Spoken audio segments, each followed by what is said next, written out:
성도 여러분 안녕하십니까? 오늘 함께 묵상할 말씀은 마가복음 11장의 내용입니다. 예수님께서는 순환기간 중에 세 번째 예루살렘으로 들어가셨습니다. 이때 대제사장들과 서기관들 그리고 장로들이 예수님께 다가와서 다음과 같은 질문을 던집니다. 27절의 말씀입니다.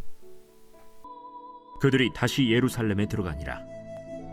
예수께서 성전에서 거니실 때 대제사장들과 서기관들과 장로들이 나와 무슨 권위로 이런 일을 하느냐? 누가 이런 일할 권위를 주었느냐? 그들은 두 가지 질문을 하였습니다.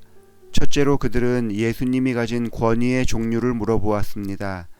이 질문의 목적은 예수님께서 아무런 공인된 권위를 갖고 있지 못하다고 주장하기 위함이었습니다. 두 번째 질문 역시 권위의 근원을 물어보는 것으로서 누가 그에게 이런 일을 할 수 있는 권위를 주었냐고 물어보았습니다.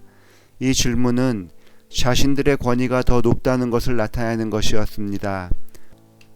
또한 예수님께서 당신의 권위의 원천으로 하나님을 언급하게 하므로 그를 거짓 선지자로 몰아가려는 것이었습니다. 이런 딜레마의 상황에서 어떤 대답이 가장 좋은 대답이 될 수 있을까요? 예수님께서는 다음과 같이 말씀하셨습니다. 예수께서 이르시되 나도 한 말을 너희에게 물으리니 대답하라. 그리하면 나도 무슨 권위로 이런 일을 하는지 이르리라. 예수님께서는 그들의 질문에 직접적으로 대답하지 않으셨습니다. 대신에 예수님께서는 그들에게 역으로 질문을 던지시면서 그들이 파놓은 함정에서 벗어나셨습니다. 우리가 신앙생활을 하는 동안에 우리의 믿음과 신앙에 관해서 여러 질문들을 받게 됩니다. 일반적으로 안식일과 관련된 질문을 제일 많이 받고 무언가 아는 사람들로부터는 영혼 불멸이나 지옥에 관한 문제 혹은 침례와 세례에 대한 질문을 받기도 합니다. 그럴 때마다 우리는 어떤 대답을 해야 지혜로운 대답이 될지를 고민하면서 기도하는 마음으로 그들에게 우리의 신앙을 표현합니다. 그런데 어떤 사람들은 우리가 그렇게 기도하면서 대답을 해도 말꼬리를 잡아 공격하거나 혹은 이어지는 질문으로 우리를 지치게 하는 경우가 있습니다. 아무리 성실하게 답변을 해도 그 사람들은 자신들이 가지고 있는 편견을 버리지 않으려고 합니다.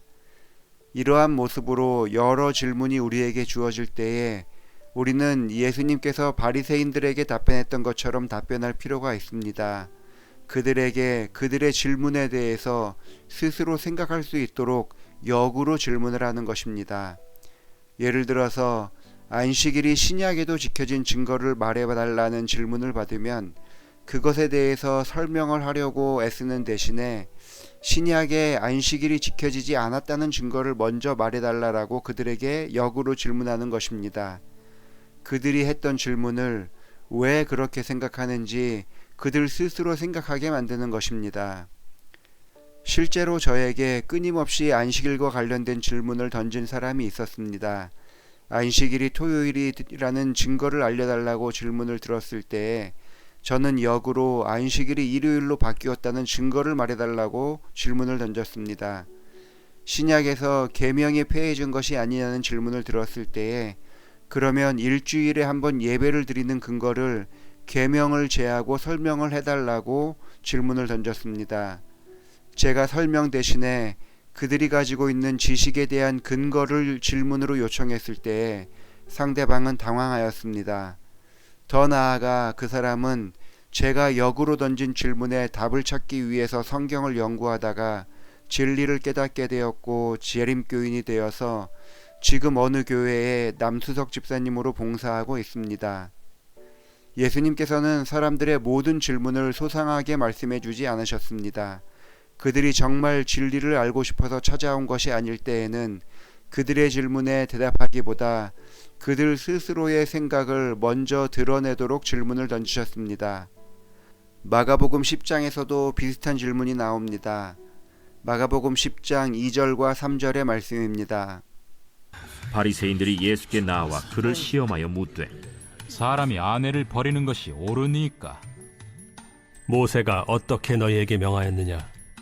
이런 식으로 예수님께서는 불필요한 논쟁을 피하셨습니다. 오히려 그들에게 그들의 주장을 증명하게 하거나 그들의 사상을 드러내므로 스스로 고민하고 깨닫게 만드시는 일이 많이 하셨습니다. 예수님의 이런 태도는 우리가 배울 것이 있습니다. 신앙에 대하여 배우겠다는 사람이면 모를까 말도 안 되는 질문에 일일이 대답할 필요는 없습니다. 때로는 우리가 그들이 생각할 수 있도록 질문을 던지는 것이 더 좋은 결과를 가져옵니다. 지혜로운 그리스도인이 되어서 오히려 영혼을 구원하는 그런 일들이 많이 경험되기를 바랍니다. 기도하시겠습니다. 아버지 하나님, 우리로 진리를 알게 하시고 하나님의 뜻을 따라 살게 하시니 감사합니다. 다른 누군가 우리의 신앙을 공격하기 위해서 질문할 때에 돼지에게 진주를 줄 필요가 없는 것처럼 지혜롭게 그들의 질문에 대처하여 진리를 수호하며 확신 가운데 거하는 사람들 되게 하여 주옵소서. 김명석 장로님 가정을 위해서 기도합니다. 오랜 시간 장현명 집사님과 함께 하나님의 교회를 섬기며 봉사하게 하시고 지금은 교회를 위하여 기도하게 하시니 감사합니다. 주의 전을 부담 없이 찾아 나올 수 있는 건강과 여유를 허락하여 주셔서 감사하고 기쁨 가운데 신앙생활을 해나가도록 축복하여 주옵소서. 예수님의 이름으로 기도합니다. 아멘.